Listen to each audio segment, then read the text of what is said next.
Welcome to Sideline Sanity with me, Michele Tafoya, sponsored by Legacy Precious Metals. There's never been a better time to invest in precious metals.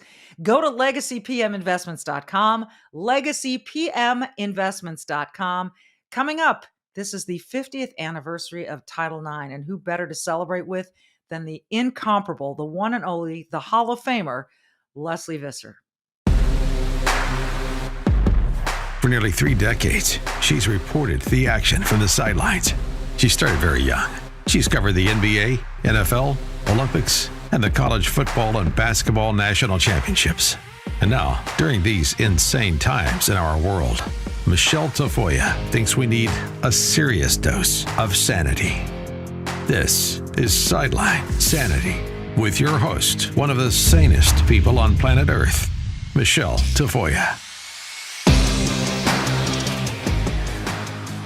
So the day we are recording this is the 50th anniversary of Title IX, and who better to talk to than the great Lesley Visser, who has been covering sports for so long with the Boston Globe and CBS, and we could go on and on with all of the firsts that Lesley Visser has accomplished, and I'm just happy that she's with me today.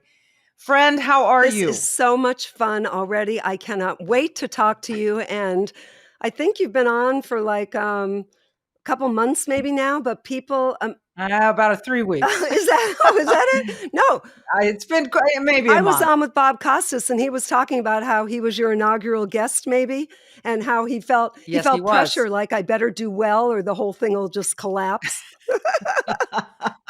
Well, so far we're staying above water, so we're happy about that. There are a gazillion things that you and I could talk about today. I just want to start by reading this. No person in the United States shall, on the basis of sex, be excluded from participation in, be denied the benefits of, or be subjected to discrimination under any education program or activity receiving federal financial assistance, except that, and then there goes on. Title IX, what's your first memory of that Title IX that we always see? So many fascinating elements to it. Number one, do you notice the word sports never appears in those 37 words? Yeah. And yet that was the application of it. But I remember I was in college before Title IX. Actually, my whole career is a product of the women's movement, from which amendments like Title IX were pushed forward. But I was in college, I was a sophomore, and when it was enacted, we were just thrilled. No one understood exactly how it was going to come to this fruition with pro leagues for women. We'd always had gymnastics, tennis, but to have things, Figure yeah, skating. exactly. Figure skating, yes, exactly. All the individual sports.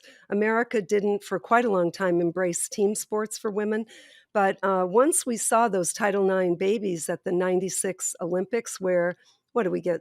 Gold in basketball, soccer, softball. We were it. That I think you saw that women were now being protected. They were a protected status under an educational amendment, and we needed government support for it. And it's just, I always say ground gained is not ground secured. So, of course, we still have a distance to go, but it absolutely was transformative legislation. It was, and I remember my dad, he had, his oldest was a boy who was a terrific athlete, and then he had the 3 of us daughters, and he was always our basketball coach, and he was so gleeful about this thing because he felt like his daughters were going to get this fair shake. He was sort of one of those early dads who really wanted his daughters to enjoy sports, have fun. I was never a great athlete. Clearly, I'm better talking about it than I am actually participating, but I participated. And I think my dad really wanted us to enjoy that team sport experience that my brother had always had. So that's sort of the recollection that I have of it. You said there's still a long way to go.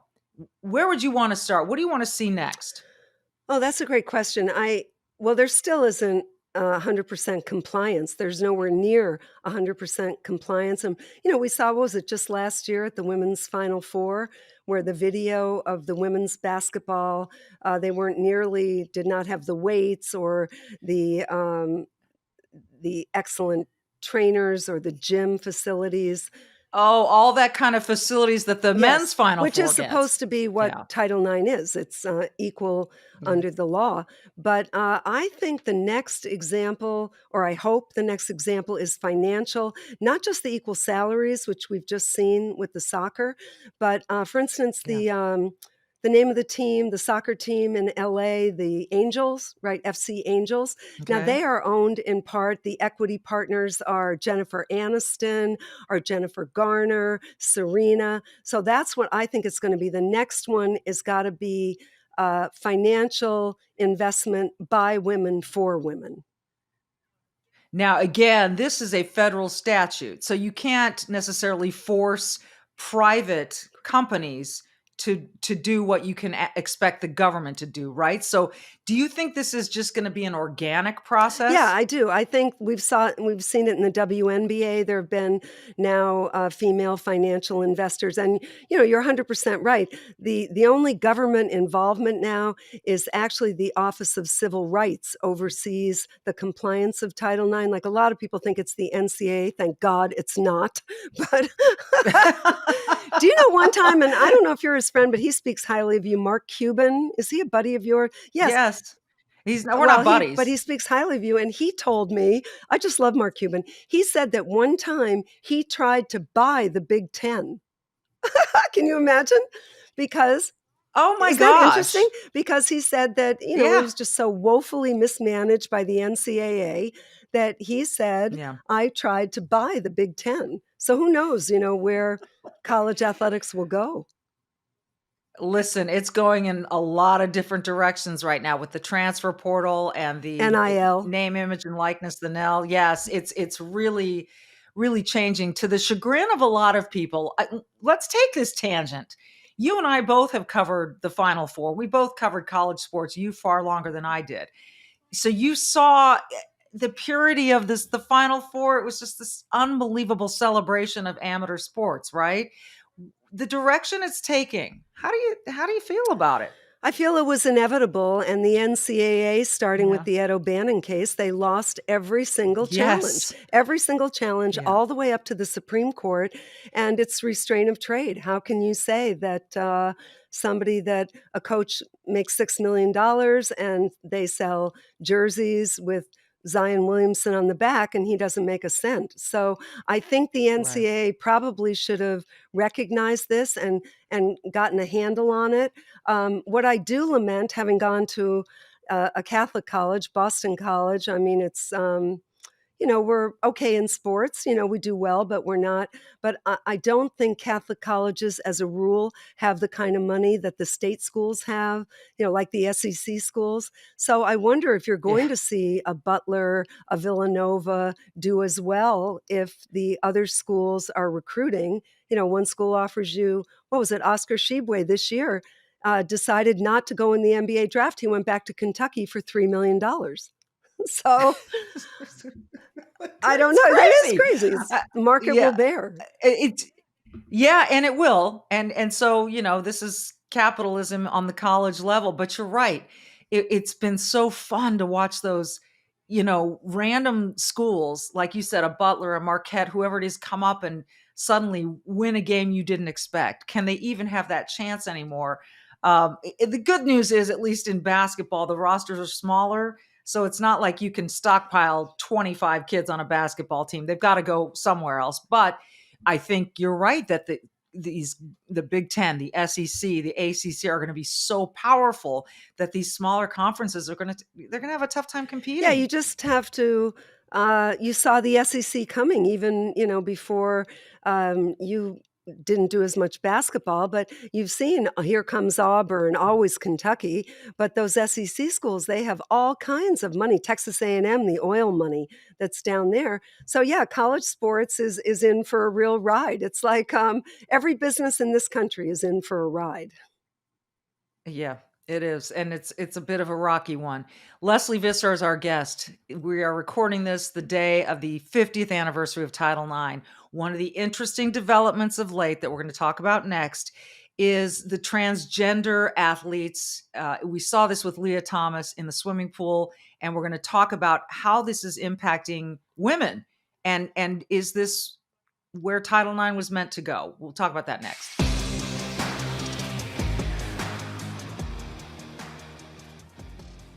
All right, you're looking to put something on the grill. You go to the store and you're looking for grass-fed beef. Did you know that 85% of grass-fed beef in stores and online is imported from overseas? I didn't know that until recently. So you may be paying a premium price for low-quality foreign meat.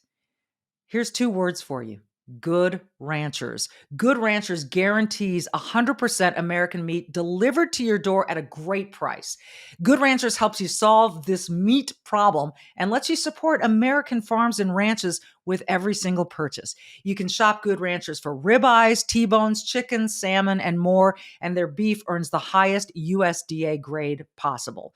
Good Ranchers sells 100% meat and ships it straight to your door. And right now they're giving away 2 free 18-ounce prime center cut ribeyes to every person that uses my code Tafoya. That's Tafoya. You can make a one-time purchase or just go ahead and subscribe. You'll save $25 a box. Plus, like I said earlier, you'll get 2 free 18-ounce boneless ribeyes.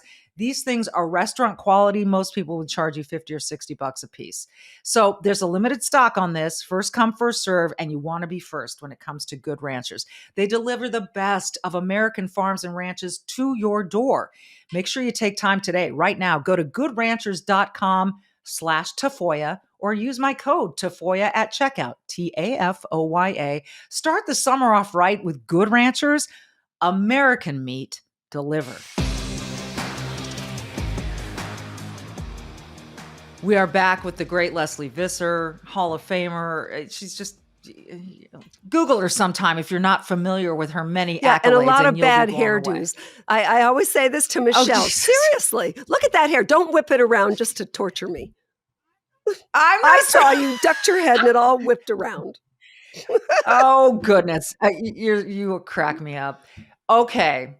So, look, I covered swimming at the past 2 Olympic Games in Rio and Tokyo and covered the nationals and worlds. And you see athletes like Katie Ledecky. And when Katie Ledecky was on the deck, you thought, okay, who's coming in second? It's just who's coming in second.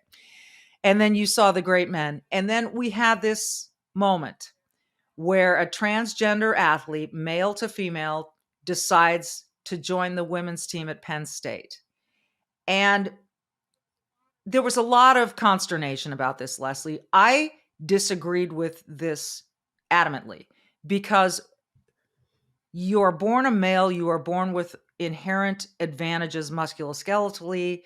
And if you wait until college to begin transitioning, whether it's with hormone therapy or whatever, you've still had years of advantage, physical advantage over women. That's why we have women versus men in the pool. We've got 2 distinct categories of swimmers. What did you think about the Leah Thomas story?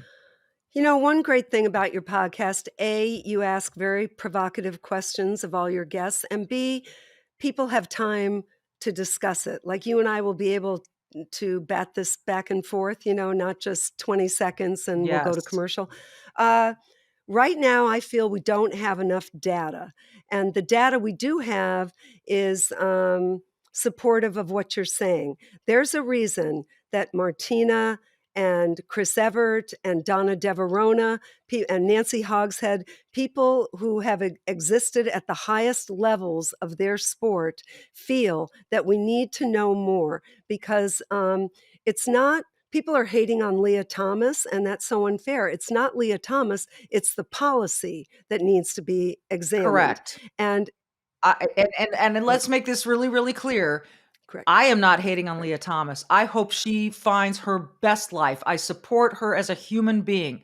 What I don't support is her getting on the podium ahead of women who have been training their whole lives to be the best among their category, losing to a biological man. Well, it's the point that you made is the point that has to be examined more about the effects of puberty. That Leah Thomas was the 490th ranked male, and now she won an NCAA title.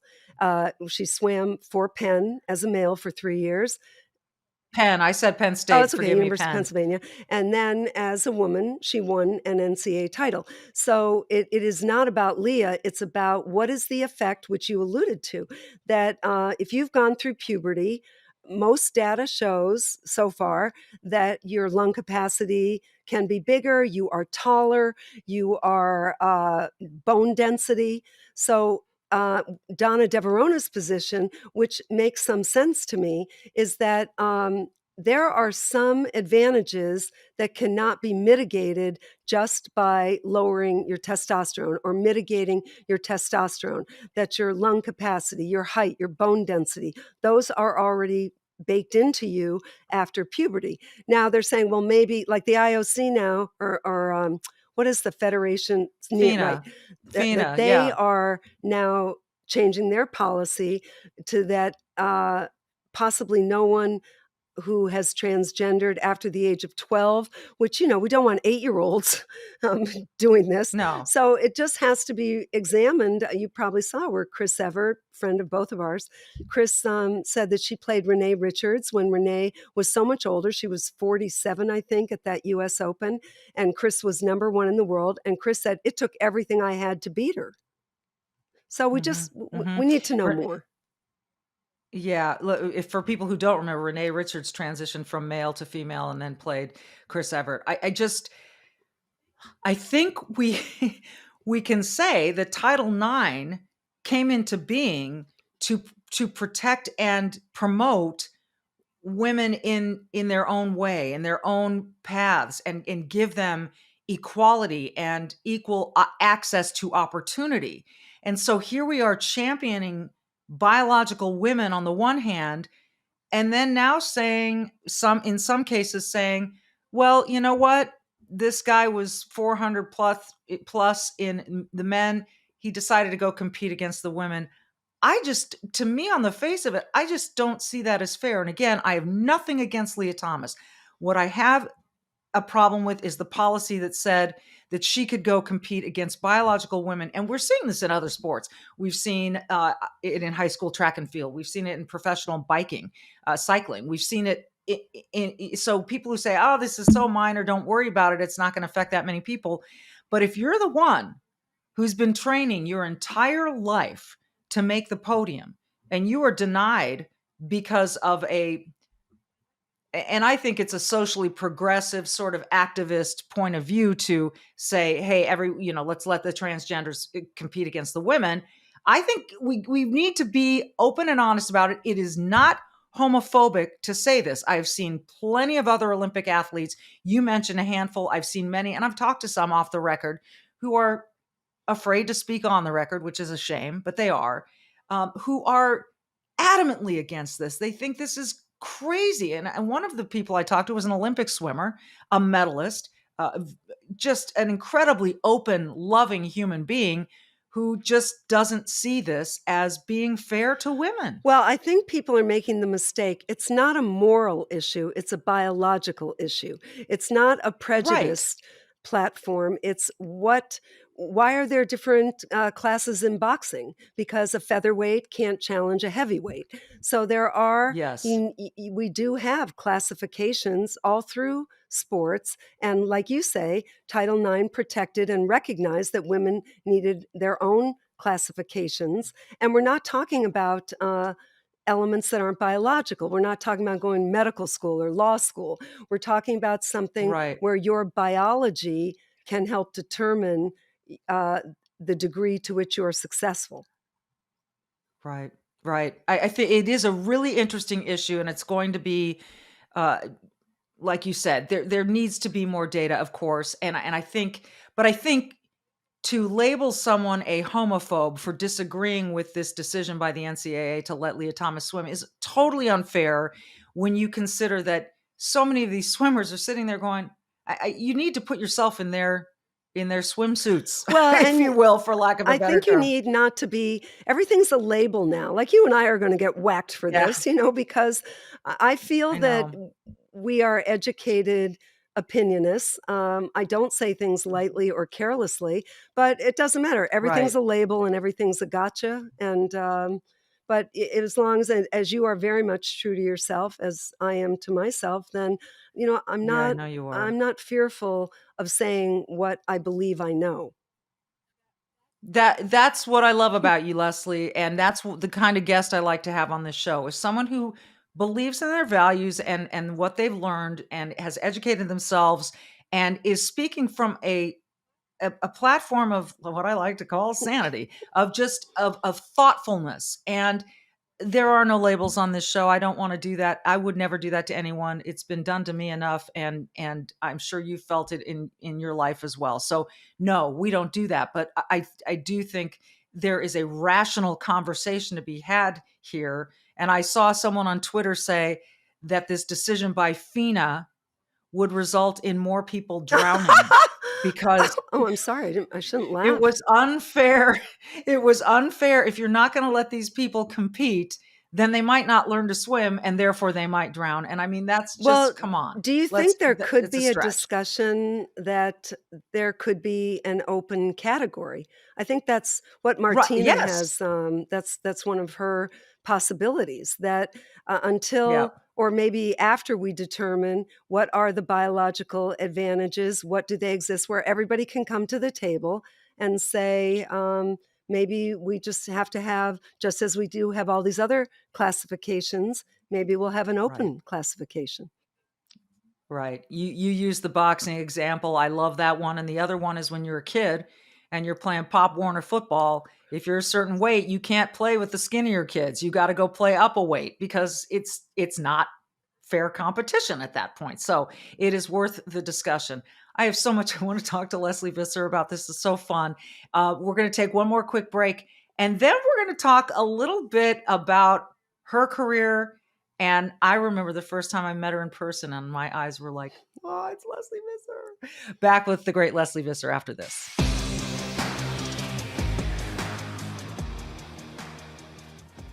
You know, folks, since November of last year, the stock market has plummeted. But gold, that's another story. It's been on the rise. Gas prices are a joke. The stock market is so volatile, you get dizzy. Inflation is even worse than it was a year ago. And now we've got this war between Russia and Ukraine that could spread. We hope it doesn't. The bottom line is the markets don't like instability. But the good news is you have options because gold prices are rising as investors turn to gold for protection. Gold provides a hedge against inflation and protects against a weakening dollar. Legacy Precious Metals is the only company I trust when investing in silver and gold. You need an investment that's going to protect your wealth and your retirement. Call Legacy Precious Metals today. Be proactive while you still can. I hate to remind you about 2008, but remember that those who invested in gold saw huge gains and other people simply lost their retirements. Legacy Precious Metals can advise you on all your options. I mean, what have you got to lose by just calling them, asking questions? What can they do for you? You can speak to an IRA expert at Legacy Precious Metals at 866 528 1903, 866 528 1903, or download their free investor's guide at legacypminvestments.com, legacypminvestments.com.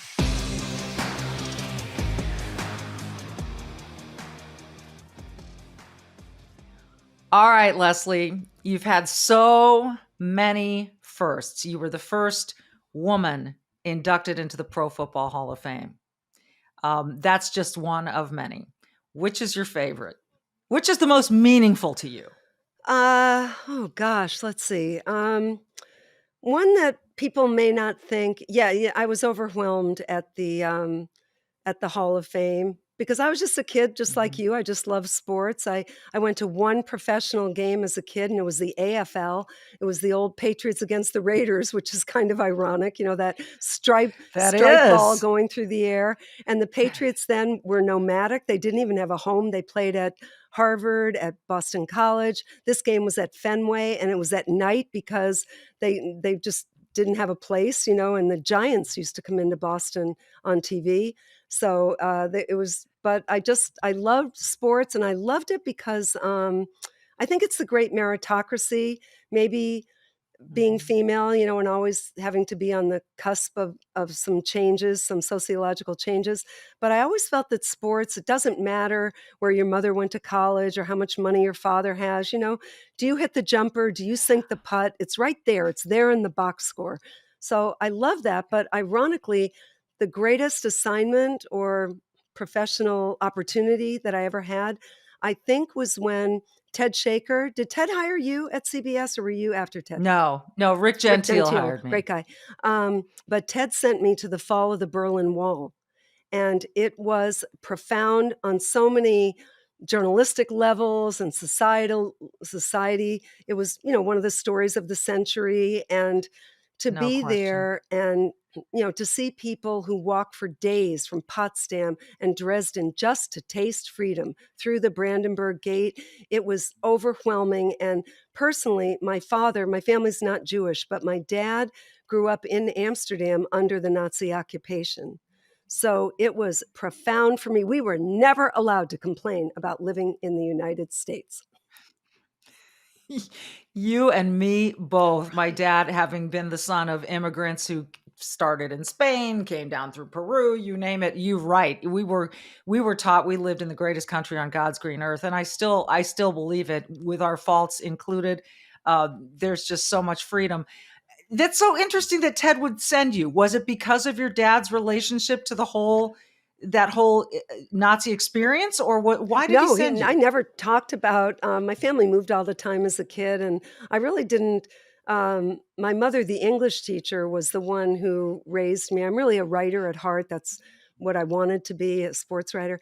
But Ted thought that there was a story there, which there was, about how sports would change in East Germany. Because remember, Katharina Oh Witt was the my beautiful goodness. face of socialism, and she really lived a Western Yeah, existence. She lived, her she did. apartment Mhm. was right next to the Berlin Wall on East Germany. But, obviously she competed in the West, and she was the Stasi didn't bother her. But of course, remember, Right. there was all the athletes. I think East Germany went from having like 4 gold medals in the Summer Olympics to 100 or something. The East Germans had had that doping system, and we Right. got to go through CBS, a camera crew. We went through Checkpoint Charlie, and going from West Berlin, from Germany to East Berlin, it was like going from color to black and white. I mean, the toilet paper was like sandpaper. The people were huddled, and they were only a half a mile away from the people in their family. And it just showed, it was really important when Ronald Reagan said, "Tear down this wall," and that in October of '89, it did come down. So I think Ted wanted, and we got a story on how sports might change. That is so cool. I mean, that is what an experience. Just amazing. So, becoming the first female sideline reporter, what was that like for you?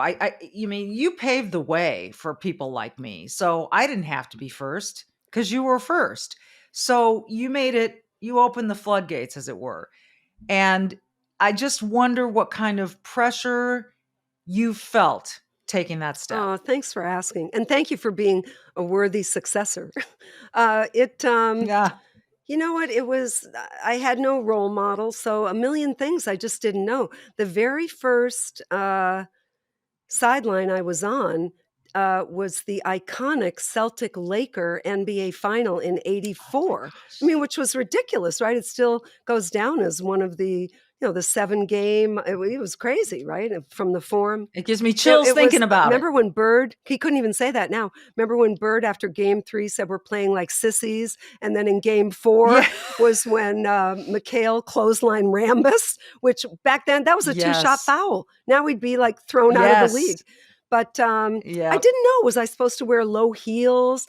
I mean, they had no bathrooms, at all. So I remember, I'd get on the field at NFL games and I'd be there for 6 hours, 8 hours, whatever. You, Yeah. you also, but Yeah. there was no place to get warm. There was no bathroom. So it was just, but I was so happy to be doing what I wanted to do that I just had an Mhm. attitude of gratitude. Your mom was a big proponent and a source of encouragement for you. And there's a line that you talk about that she gave you that it's you tell Thank you. us. Thank you for yeah, it changed my life. As I said, my family moved quite a bit, and we were living in Cincinnati when I was 10 years old, and my mom, who'd been a teacher, said to me, "You know, I remember we were standing on a corner in downtown Cincinnati, going to Shillitoe's to get me a sleeping bag for sleepaways." And she said, "You know, what do you think you want to be when you grow up?" And I said, "I want to be a sports writer," which, of course, the job didn't exist for women. And instead of saying, "Oh, you can't do that, girls don't do that," be a teacher, a nurse, a domestic, a secretary, she said to me, "That's great. Sometimes you have to cross when it says don't walk." I love that. I love that. I really do. And so you Mm. crossed, and the don't walk sign was erased for all of us. And it's so important for people to know that, because I think now, all the babies, as we would call them in the industry, the young people probably take it for granted that there had to be a first for women in this industry, and take for granted the fact that there was a lot attached to that, and pressure. Was there ever a moment where you second guessed yourself or questioned what you were doing? No, but I have a lot of scar tissue that I tried just not to make Yeah. public. I had some really humiliating moments. Maybe you know this too. I always say that people can be learned and educated about something, but nobody teaches you how to be humiliated. Like I remember, it's like something you can't take that course, right? Wow, what's going to Yeah, happen when I'm right. humiliated? But Right. I remember, there were Boston Globe made me the first woman to cover the NFL as a beat, and the Patriots coach was Chuck Fairbanks, and I was really nervous. I was like 20 years old, 2021, and I went down to practice the Patriots training camp, and I asked Chuck Fairbanks my first question, which of course I practiced all the way to the Foxborough exit, and I said to him something about a linebacker, and the first thing he ever said to me in front of the press corps was, "Why don't you go to lunch with my daughter? You're about the same age." Oh my And goodness. I know I just turned bright red, but I didn't wanna complain because I didn't want the NFL to say, "Well, see, a woman tried it, didn't really work," and I didn't want the Globe to say, "Well, okay, we tried having a woman," which is why for the first 7 years, there were no locker room provisions. I did all the interviews in the Right. parking lots. But, in some ways, I Mhm. think it made me a better reporter. You had to do it all yourself. Yeah. Yeah, no question. I mean, the obstacle is the Well, way, tell as the me something Stoics for would you, say. because one thing you are noted for is you always had the right question to the right person after a game. And did you go through a number of questions and toss them out and you'd come down to that one? Or you just saw the cat in the picture and that was it? It was a combination, I think, and I don't know. I prepared like crazy for every game, prepared like crazy. And sometimes going in, you knew if Drew Brees was going to set some sort of amazing record, you knew that if he won, the post-game interview was with Drew Brees, and how you wanted to frame all of that. But you had to be ready for, did something amazing happen in the game that you absolutely have to address, and how are you going to do that? And I always avoided the yes no questions, and I always just tried to make them interesting and not obvious. I think the thing my dad taught me in our dinner time debates at our house growing up was, you if you ask a question, you better know what that answer is going to be. And the best question to ask is if you don't know what the answer is going Yes. to be. So I would go through questions and I think, oh no, he's going to say this. I know he's going to say that. Don't ask it then. Unless that's what you want to present to the audience, try to ask a question where you don't know what the answer is going to be. That's the most interesting question. So, but as the great Al Michaels always said, I'm trying to walk into the same room through a bunch of different doors. Oftentimes you're trying to get to the same information in a post game, and you're just taking different entryways to get there, But the you know what different you framing did? the question And a then I have different to way. tell you something that excuse me, I'm sorry, everybody. I have a cold that I'm getting over. No, It's a you're good okay. reason not to exercise. But There you go. but I think that if people ask the question that sounds cliche-ish or ordinary, even though you are trying to get to something, if you ask a cliche-ish question, you're going to get a cliche-ish answer. So that's what you were Mhm. able to do. That's a great analogy. Walk through those different rooms, but get somebody to turn it on the side a little so that you get something Mhm. else from them. But I will tell you, Al Michaels' description of you is, I can't do Al perfectly, but I love Michele. I love Michele. Michele Tafoya is the cat's meows meow. That's what he calls you. I'm not even sure I get it, Oh but that's what he gosh. calls you. Oh I my know. gosh. Al is 1 in a million and maybe a billion. He is talk about one of the greats, and you know him well. And we've been so lucky, haven't we? I mean, it's kind of insane. And it is fortune. But they all, as Matt Damon says in those commercials, fortune favors the brave. I'm And not it rich enough does. to be We that worked, brave. yeah, well, we worked our tails off. And that's one thing I think, I remember someone asking me, they're on the field at a game. And they say, "Oh, did you get in this morning?" I'm like, "No, I've been here since Thursday night, and I've been working on this game since the last game finished." So, you don't just show up and stick a mic in someone's No, face. There is so much that goes there's in.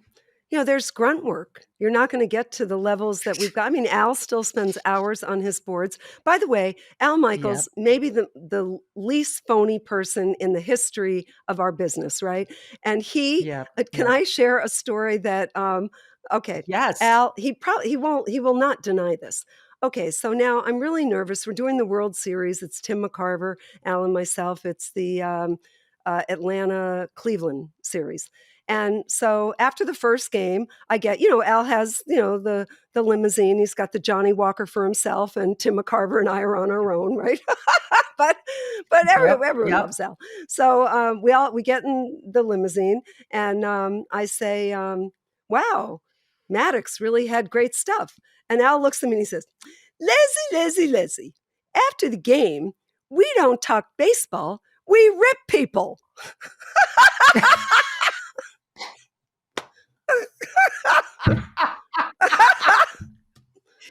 Oh my gosh, that's perfect.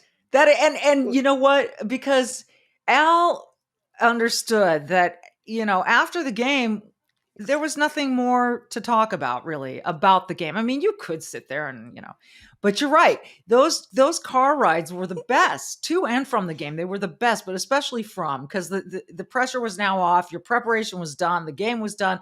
There was nothing more you could do but have a drink And and laugh. laugh and have some fun. I I don't know. I sometimes I think, everyone always says, "Oh, the golden age is over. The golden age is over." And then there's another golden age, and then they say that golden age is over. But I think that, you being at the forefront, at the vanguard of this profession, got to experience stuff in a way, obviously, that nobody else ever could. I was a beneficiary of that. And, when people say to me, "Oh, you were one of the first," I'm like, no, no, no, no, no, no, just stop right there. Stop right there. I was not. I don't feel that. I feel fortunate. I stand on the shoulders of a Lesley Visser and others, mostly of Lesley Visser. And, but we worked so hard. And so when people come to me for advice, that is the first thing that I say. And when women come to me for advice, Lesley, and they say, "What would you tell a young woman?" I'd say, "Stop thinking of yourself as a woman in a man's world. Stop, because some people erase that barrier for you. So now think of yourself as a journalist competing in a professional journalistic world, and be the best damn journalist you can be. And don't put hurdles in your own way," as Amy Trask would say. Yeah, she's such a force, a great fan of both of us and a good friend to both of us. I do feel that I think you need certain non-negotiables. You have to have knowledge. Knowledge is unassailable. I don't Mhm. care what area of life you're in. You need Yep. knowledge. It also gives you confidence. You need Yep. passion. I think, like Yeah. you had such a run of passion, and now I can feel it. And every time I talk to you, you have a new passion, and you're going to get it done Mhm. at whatever. Wouldn't we make an interesting combination as a ticket? I'll be your vice president, but we would be Oh lots my of opinions gosh. coming in there. It would, but we'd be so good, and we'd surround ourselves with a team of rivals Yes, like good that's leaders a do, and accomplish great things. Ooh, Leslie, You maybe know, we should do this. Maybe we should that publish Doris this. Kearns Goodwin book, The Team of Rivals, Yeah. everybody going into politics should read that because you need to know. Mhm. I mean, how do you feel financially? I think we both share we're fiscal conservatives. And you know what Yeah. I lament as a native Bostonian, that, there was a time that Tip O'Neill and Ronald Reagan went to dinner 3 times a week on the Hill. Yeah. I don't know what Yeah. happened to that, Yeah. but maybe we'll get it back. I would like to see us get it back. Again, I quote Peggy Noonan, whose writing I generally love, who said, "I've never seen a country more in need of a hero than we are right now." And, I hope we find it. In the meantime, you've been a hero to me, Leslie Visser, and a good friend. And that's one of the remarkable things I want to say before we go, because it's a very competitive business we both were in. And the first time I met Lesley was at the Final Four. I had just gotten the job at CBS. You referenced the Ed O'Bannon case. That was sort of the year it was really boiling up. Tyus Edney hurt his hand, the whole bit. Anyway, I met you there, and you were so kind to me, and I was taken aback by how kind you were to me, because I just assumed that you were going to look at me as, I don't know, as a threat, as a competitor. And you've always been so supportive and so kind. And I must tell you, that is rare. That is not, I don't get that from everyone, male or female, in this business. But you've always reached out when you saw something I did that you thought was, exceptional or something. And you'd say, great job. And it was like, you know, this little sort of angel kind of floating on my shoulder going, "You done good, kid." And I can't tell you how much I appreciate Oh, that. and I appreciate, and what is it, back at you? Probably not with the force of a Serena forehand, but back at you. And you know what? You have to promise that wherever you go, wherever the path takes you, will you still send me? You have the best Christmas cards. Okay. Yes, and the last 2 years worth of Christmas cards have had Yes, hedgehogs on them because we took no I saw family photos and we got these hedgehogs. Well, here's a good tease. There will be an addition to the hedgehog this year. a I'll leave it at penguin that. in Minnesota. I'm not Okay, but I'll saying. find out. You Okay. will find out. You'll get my Well, Christmas thank cards that you. we do every Thank year. you, love. Thank you, Leslie Visser, and a real representative of this celebration of Title IX. Thanks for being here. This is Sideline Sanity. I'm Michele Tafoya.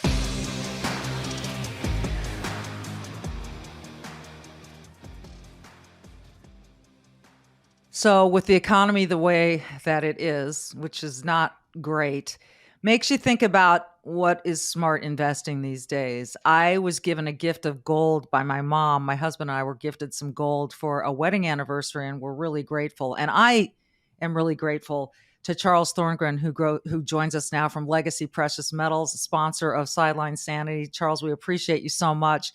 We're hearing more and more about how inflation ain't transitory after all, and it may be here a while. And food shelves are the lines are longer. This is really, it's not the America I grew up in, and it's worrying a lot of people. So if someone's thinking about investing, what do you tell them? It's an interesting conversation. Investing nowadays, we want to go back to kind of the basics, really, where diversification has always been key, and we hear it. We've been told it ad nauseum. Diversify, diversify, and then everyone puts all their money in the stock market and wonders why, when there's a pullback, they're in trouble. Diversity means asset class diversity as well. Some real estate, some precious metals. These are the things that gives your portfolio the legs to stand through all the storms that will happen financially. And we know that they happen. They happen continuously and they recur. So that's what diversity is truly meant to do. And that's why people used to talk about diversity. So when people see the value of the dollar declining or they see inflation, how do you get the average person like me to understand that gold can still be appreciating or that gold can Right. protect against that stuff? How does that make sense for people? The easiest way to look at it is if you look at gold, right? Gold is the anti-dollar investment. As a dollar gets weaker, gold gets stronger. And we know that because it takes more dollars to buy that gold, just like cars cost more now, right? Anytime you have inflation, the item that you're buying costs more. The difference with gold is that it doesn't devalue. It's considered a alternative currency. Basically, when you say that I don't have complete faith that this financial system is not built on a house of cards, or I don't have complete faith in what the current Fed is doing to fight inflation, this is where gold comes in. And this is where we see people increase their amount of gold because a diversified portfolio should have some gold regardless. We need to remember that the United States Fed says 2 to 3% inflation is ideal. So that means for the average saver, if your retirement account's invested and it's based in dollars, that you're going to lose 60% of your purchasing power to inflation by the time you're ready to retire. And that's under the best of terms. And now we can talk about it's transitory. Oh, no, maybe I was wrong. Maybe we need to do half basis points every month for the rest of the year and then see where it's at next year. These are scary things that the Mhm. experts are trying to tell us that maybe we didn't have it right. And this is why people have gold, and this is why it offers that protection. It's interesting. I think people think, well, if I'm investing in gold, do I actually possess the gold I have it in a safe? Do I have, how do you get gold? How do you keep gold? Right. And physical gold. I mean, this is what we do. So, yes, if you're buying it outside of an IRA, we can deliver it right to your home and you can put it in your own safe. You can put it in your safety deposit box. If you don't feel comfortable with that, we do offer storage for our clients as well. Okay. So, there's lots of options. In the IRA, it's stored for you, just like your IRA account. You don't have access to those stocks. So, if you were to take funds from your IRA, you could make that investment and you'd have the retirement account invested in the precious metals as well. And it would be handled just like every other IRA account. That's really interesting. And now I'm going to ask you a tough one, and I hope you'll forgive me, but I'm just going to be candid ask what I think might be coming to people's minds. Sure. If the experts in Washington are making all these mistakes or they were wrong about inflation, then they're going to look at you and say, "Hey, Charles, why should I trust what you're telling me and why Legacy Precious Metals is the place to go?" I'm asking this in an honest way Sure. because I know you want to be transparent about this stuff. So how would you answer Absolutely. that? It really is I'm not a politician. I have no desire to be a politician. I like what I do, right? I help people prepare their finances. I help people with their retirements. I help people set up their funds so that their children and their grandchildren have something that's there. This is what I do. This is what I do for enjoyment. Very big in economics. Um, but metals is that thing that it's an alternative asset, right? When I was a stockbroker 30 plus years ago, it was unique kind of then. And then everybody was a stockbroker and everyone had stocks and there was nothing different. There was no protection. Everyone said the same thing. To me, it didn't make sense for everyone to be doing the same thing. If we all do the same thing, then we all fall together. And we know that if you follow the government's direction, you're buying into whatever they want to sell you. Now, it used to be politics was a little different. We have gotten into a place where we can't say that anymore. It's not always for the people. We see that. We see that what they're doing with the economy itself. We know that we have to have something else. And this is why we do what we do here at Legacy. And my history is why people should, give us a call, chat with us and see if it makes sense for them. Last thing I want to ask you about is I remember 2008, and I know a lot of Mm, people do. And that was a crash, and there have been other crashes. But why is it that when the economy crashes, gold has historically risen? I know you said it's sort of the anti-dollar. Right. Is there a way in layman's terms to explain why that happens? It's the safe place, right? When there's so much risk out there and people are losing so much money, they just want safety. Mhm. So let's look at inflation. We know right now we're running close to 8.5%. Yeah. We can dig some real numbers out there and we can debate that, but we'll just take that number as it is. We'll use 8%. That means everything cost you 8% more this year than it did last year. And we know it's going to go higher because the Fed's already promised us a lot more interest rate raises, right, to fight inflation. But we know it's not enough. When they say things like, we'll try to raise half a basis point 5 times over the next 6 months and see where the economy's at next year, that in itself lets you know you need to find something that doesn't put your livelihood in their hands. They're juggling an economy and the stock market, and it was never meant to be that way. So you have to protect yourself. And this is where gold comes in because it is the anti-dollar. The weaker the dollar gets, the stronger gold gets. And 2008, I remember after it happened, the people that would call and try to salvage their retirement accounts, and it was a very devastating time. People would call and they would be crying that they can't retire now. They have to continue to work. They're 67 years old and their plans are gone because they lost half their value. And that's devastating, but this is where those who were involved in gold, they saw gold almost double in price. It offset the losses. It offset the losses. So again, Charles is not suggesting that you put all your money in one No. place, that not even gold, but diversify your assets, and precious metals is a good way to go. And Legacy Precious Metals is the only company I trust when I talk about and do my investing in gold and silver, and you can contact them as well. LegacyPMInvestments.com, LegacyPMInvestments.com. I don't know why you would waste another minute thinking about it. Just talk to them. I mean, just ask them, see what your situation can manage and handle and might require, and just get some answers. Charles, I appreciate your time. Thanks for this. It's been very educational. My pleasure. My pleasure. Thank you.